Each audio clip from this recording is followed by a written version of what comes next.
Good evening. This is Brian Thomas Simons, and these are the main headlines of this hour. Among other news, New 266 executive decisions were released in the Oval Office during the weekend. Among them, 1. Gifts given to President Trump, and only to President Trump, by foreign governments or agents or campaign contributors out of the kindness of their hearts won't be considered in violation of the Emoluments Clause. 2. From now on, Eric Trump's last name will be changed to Jones, and his admission to the White House will be denied. The purpose of this executive decision will be to prevent President Trump from embarrassing himself every time he has to introduce him as his son to visitors. 3. In 2029, the Donald J. Trump Presidential Library will regift President Trump the $400 million plane he was recently gifted by the government of Qatar as a reward for being the best president ever. Asked about the executive order, Senator Schumer said that he would propose a note of gratitude to the Qatari government once he got back to the Senate floor. 4. May 12th will be remembered as Winners' Day and will have its own federal holiday to commemorate the day China reduced tariffs to the United States. Any mention of the USA government caving first to the firm posture of the Chinese government will be prosecuted under the Enemy Aliens Act. 5. Secretary Lil Marco will be awarded 3 more medals, which will be shipped to him to the Maldives via UPS. B. After the appointment of Fox News host Jeanine Pirro as Washington, D.C. U.S. Attorney raised complaints about her lack of qualifications, President Trump responded by appointing January 6 rioters for other federal positions to misdirect the public's attention. 1. Office of Information and Regulatory Affairs. It issues general-purpose guidelines that direct how various federal regulatory agencies draft, issue, and enforce regulations. It will be led by Jacob Chansley, also known as the QAnon Shaman. Qualifications: leadership, proactiveness, emotional intelligence, and goal-driven. 2. Government Services Administration. It oversees how the government buys goods and services. It will be led by Howard Burton Adams, known as Panda Bear, Missing Pills, or Bad Santa. Qualifications: leadership, proactiveness, emotional intelligence, and goal-driven. 3. National Highway Traffic Safety Administration. It provides a general framework for states to craft their own regulations around autonomous vehicles, from licensing drivers to drafting new traffic laws. It will be led by Russell Dean Alford, also known as MAGA Duck Dynasty or Missing Rent. Qualifications: leadership, proactiveness, emotional intelligence, and goal-driven. 4. White House Office of American Innovation. It makes recommendations to the President on policies and plans that improve government operations and services, improve the quality of life for Americans now and in the future, and spur job creation. It will be led by Terry L. Allen, also known as Liberty Tax Service or Depressive Uncle Sam. Qualifications: leadership, proactiveness, emotional intelligence, and goal-driven. 5. Office of the Comptroller of the Currency. It regulates specific aspects of the American banking system, such as bank liquidity, money laundering, and terrorism finance. It will be led by Paul Hodgkins, also known as Jesus MAGA, MAGA Jesus, Dropout Jesus, or Trailer House Jesus. Qualifications: leadership, proactiveness, emotional intelligence, and goal-driven. 6. National Institute of Standards and Technology. It's responsible for setting measurement standards for American industry, everything from the standard reference data in research to the metrics used for weight and physical distance. It will be led by Jordan Mink, also known as Fentanyl, Pink Slip, or Rent Behind. Qualifications: leadership, proactiveness, emotional intelligence, and goal-driven. Also good with tools. 7. Centers for Medicare and Medicaid Services. It controls the highly coveted reimbursement process for Medicare expenses. It will be led by Connie Meggs, also known as Trailer Woman, Homeschooling, Halloween, and Lost Cause. Qualifications. Why not? See Press Secretary Caroline Leavitt. Responding to malicious comparisons with the occasions in which President Biden didn't recognize what should have been familiar faces, like the time he couldn't recognize his fundraiser George Clooney, invited the reporters to read the executive decision changing Eric's last name to Jones and declared that President Trump not recognizing Eric implied 1. An act to protect his self-esteem. What else could you do if you had to face the fact that you have had a son like Eric? Asked Leavitt rhetorically. 2. A decision made on national security grounds. Having to admit that you have a son like Eric could be used to blackmail the president, clarified Leavitt. 3. A humanitarian act. He could have sent him alone to hunt lions in Africa in the hopes of the lions having the upper hand, but Don Jr. always had to be in the way. So the president preferred to ban Eric and change his last name, explained the press secretary. Asked by reporters whether it wouldn't have been more humane selling him to the gypsies, Secretary Leavitt admitted that they tried that option, but Eric was returned by the gypsies. 4. That locking Eric in a dungeon far away from the United States was a more expensive option and was disadvised by Doge, Leavitt mentioned, quoting Elon Musk. 5. That deleting Eric, as he did with Tiffany, was not an option, as Eric was not intelligent enough and always insisted on coming back to the spotlight, concluded the press secretary. DNC Vice Chair David Hogg rebuffs Representative Clyburn's reluctance to give up his seat. After learning of DNC Vice Chair Hogg's declarations criticizing Representative Jim Clyburn for clinging to his seat, Clyburn, visibly emotional, told reporters last week that giving up his House seat would mean giving up his life. DNC Vice Chair Hogg was adamant, though, arguing that seats in Congress don't belong to representatives, but to the young. There are so many kids who are cool, and yet can't get seats in Congress because old caciques put their own vanity before the vanity of young kids who are indeed cool, responded David Hogg to Clyburn's declarations. Voters rejected them because they are old and because they are not cool, so here, in Leaders We Deserve, we are committed to replacing the old guard with cool kids. Cool kids who will go to Congress to express themselves and show everybody that they really are cool. That's why, using 2 basic litmus tests, we have been able to select candidates for the upcoming midterms. In this endeavor, we have decided to listen to the people, and that's why we have scouted our candidates in Starbucks nationwide.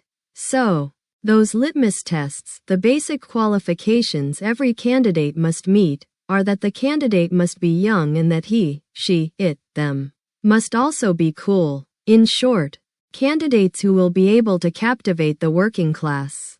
That's how we have been able to recruit amazing candidates. Among them, 1. Christian Carranza, Texas House of Representatives. She, her. Christian is a dreamer and a visionary who always knows what's in style. Her preferred Starbucks latte is cinnamon dolce latte, and she is specializing in gender studies at Rockville University. Her preferred hobby is listening to Taylor Swift songs. Her favorite show is Stranger Things. Favorite video game, Concord. 2. Luis Mata, Tennessee House of Representatives. He, her, whatever. Luis is a sensitive and artistic young non-binary person whose life was deeply marked by the character played by Mateo, the character played by actor Nico Santos in the several TV series Superstore. As proof of his commitment, he, her, whatever shows the 10 stitches he, her, whatever got after demanding from fellow Hispanics the use of the term Latinx. Favorite singer, Lady Gaga.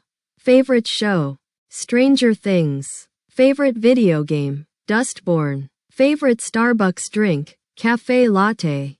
Favorite video game, Spider-Man 2. 3. Dante Pittman, North Carolina House of Representatives. He, him.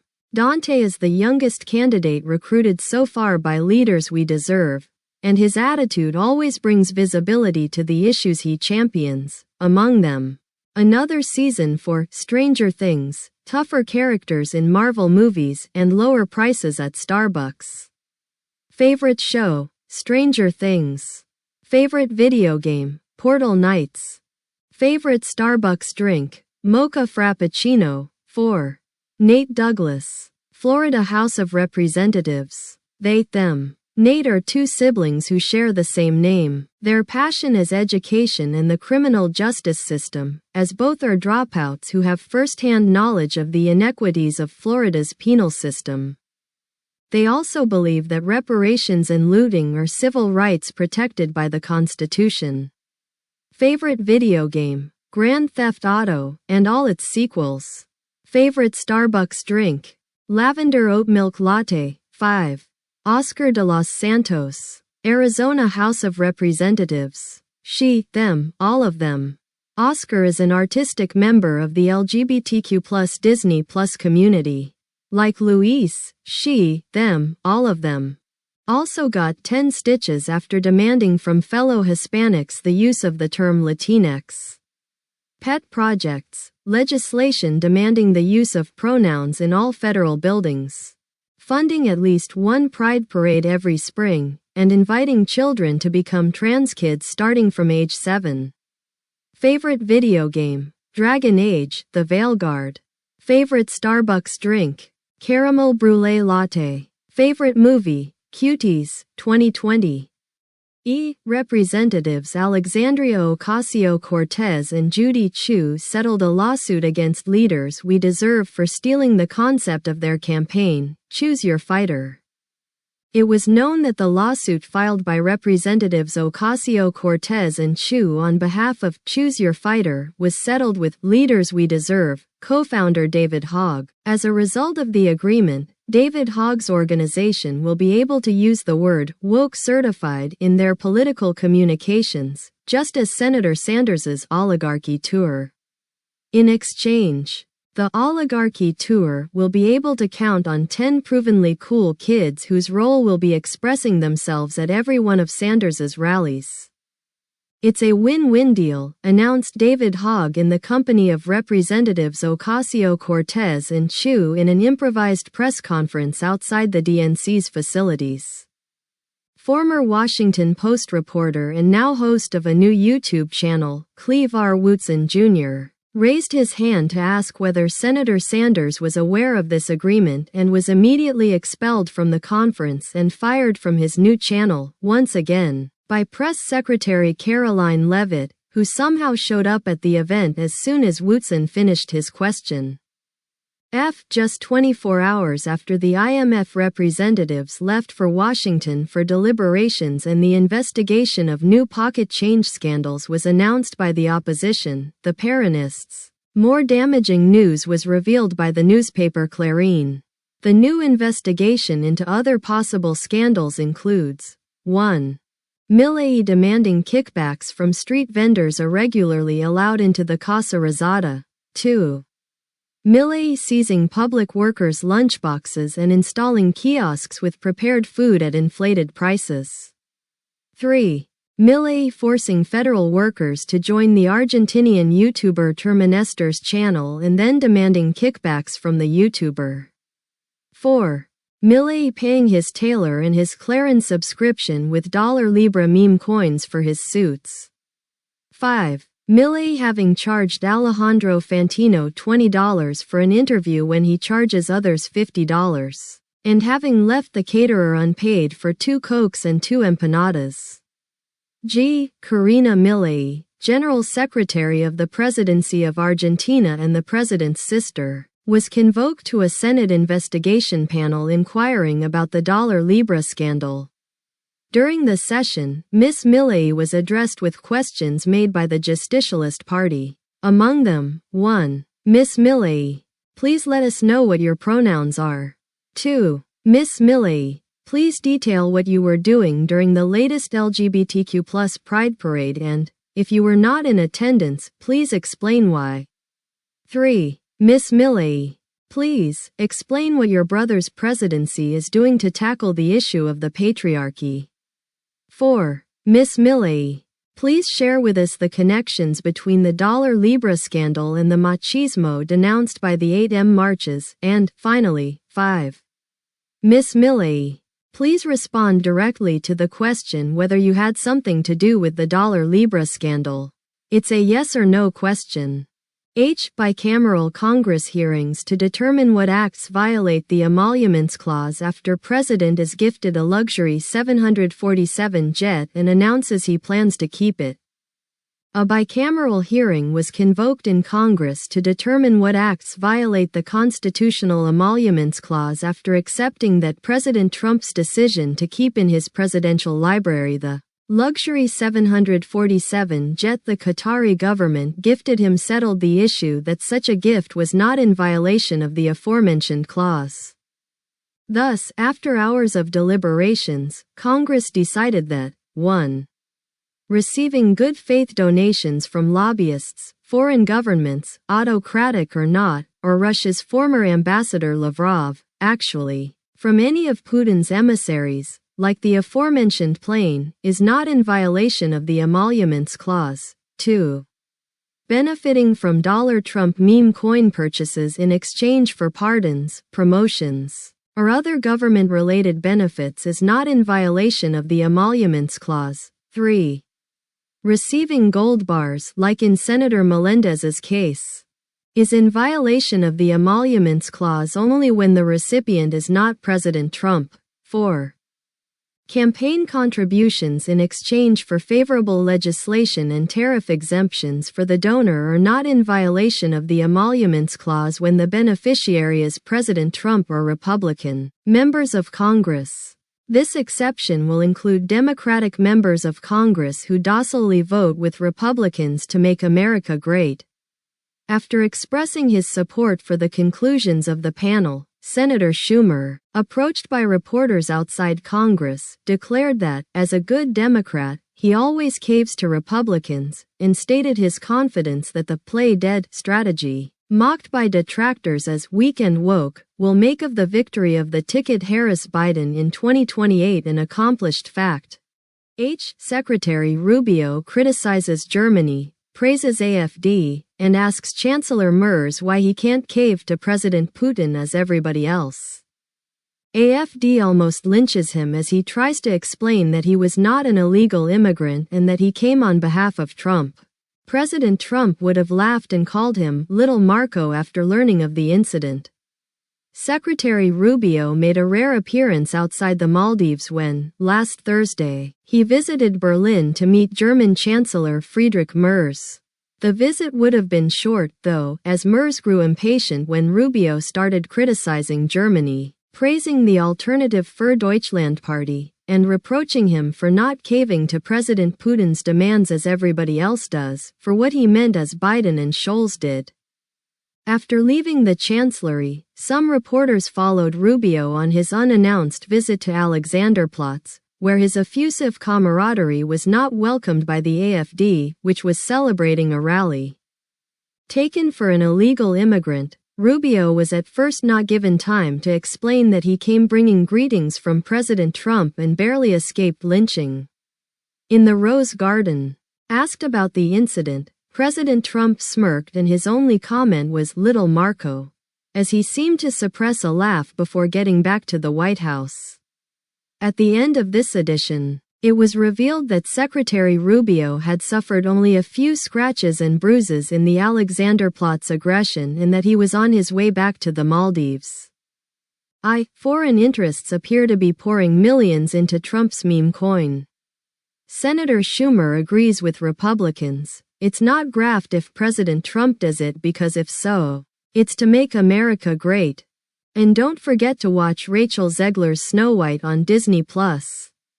Senator Elizabeth Warren and ProPublica not only did raise visibility on the issue of foreign governments making significant purchases of Trump meme coin, but also they decried it as a violation of the emoluments clause or, at least, an impropriety that might incentivize interested parties, national and foreign, to try to bribe the president.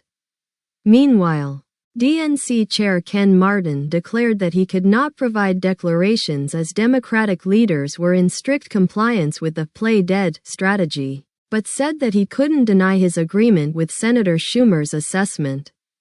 Asked about Martin's words, Senator Schumer briefly declared, before going back to the Senate floor, that it's not graft if President Trump does it because, if so, it's to make America great, and don't forget to watch Rachel Zegler's Snow White on Disney+. Don't forget that, as Democrats, it's our thing to be meek, sometimes whine about how powerless we are, and then play dead. Florida man who harassed local family with Coldplay lyrics and surrendered to SWAT for pizza joins the Republican Party. Evan Charles McLemore, a Florida man accused of threatening a local family by texting them Coldplay lyrics and warning them of retribution from his Nazi prison associates, and who was persuaded by SWAT to end a standoff in return for a fresh slice of pizza, has officially joined the Republican Party and plans to invoke the same defense that has taken other felons out of the hook. Prior to his arrest, McLemore was wanted by police for aggravated stalking. The Pensacola News-Journal reported, with his stepmother claiming in February that he held a knife to his grandmother's throat and threatened to kill her. If other thugs can invoke that they patriots and say that's them beliefs deeply held, or something like that, you know, the stuff the January 6th patriots said, why can't I? Sides. The pizza was not Pizza Hut, was cheap pizza and it was cold, and them SWAT didn't give me time to enjoy my pizza. Just swallow it, they said. Them SWAT come all tough on me, and all to save them, said a family that didn't like Coldplay, declared McLemore briefly as he was presented to the press at the Escambia County Sheriff's Office. Immediately, the Republican Party of Florida provided him with representation. Evan Power, chairman of the Republican Party of Florida, declared as he was leaving the sheriff's office, as Mr. McLemore has joined the Republican Party, we have no doubt he is a patriot and so, based on the principle of non-discrimination, eligible to use the January 6th Patriot defense. Besides, it's unforgivable that the SWAT team promised him Pizza Hut and then came up with some cheap pizza that was even cold. We are going to see that those SWAT members are held accountable for their unprofessional behavior. Our lawyers might even get a $100,000 compensation for Mr. McLemore, as it has happened in similar cases in real American states. Florida man wrecks liquor shop, blames Caterpillar, and is freed after invoking the Patriot defense. Florida Attorney General believes the Florida Republican Party might have gone too far with this defense. Matthew Horace Jones, a Florida man arrested for destroying a liquor store under construction, told police he was Alice in Wonderland and that a hookah-smoking caterpillar ordered him to attack the site. Crestview police said it intended to accuse him of breaking into a fenced-in area and using a forklift to cause more than $100,000 in damage when the suspect demanded to call the Florida Republican Party and invoke the January 6th Patriot defense after joining the Republican Party. After he was processed by the Crestview police and presented to the press, Jones had the opportunity to offer brief declarations. I'm Republican now, MAGA. You know, patriot, whatever, and I demand, just like that dude McLemore from Escambia County, my right to be freed and my $100,000 compensation. That's what the lawyer said. Soon after, the Crestview police let Jones go with the promise that his $100,000 check would be ready next week. This has been the news of this hour. Sponsored by Church of the Holy Redeemer's Power in the Spirit. Have you accepted Jesus Christ as your personal Savior? Did you vote for Trump in 2016 and then in 2020? This is the right church for you. If so, Church of the Holy Redeemer's Power in the Spirit is the only Christian church that can promise you in the Lord to have 72 virgins in heaven for only a donation of $50 a month. You will have access to those 72 virgins in heaven. For an additional $25, you will be allowed to replace 10 of them, and for $100, Heaven Premium, you will be allowed to choose them for yourself. Guaranteed, if you're not satisfied with those 72 virgins after you die, full refund of your money. We accept Visa, MasterCard, American Express, and Discover.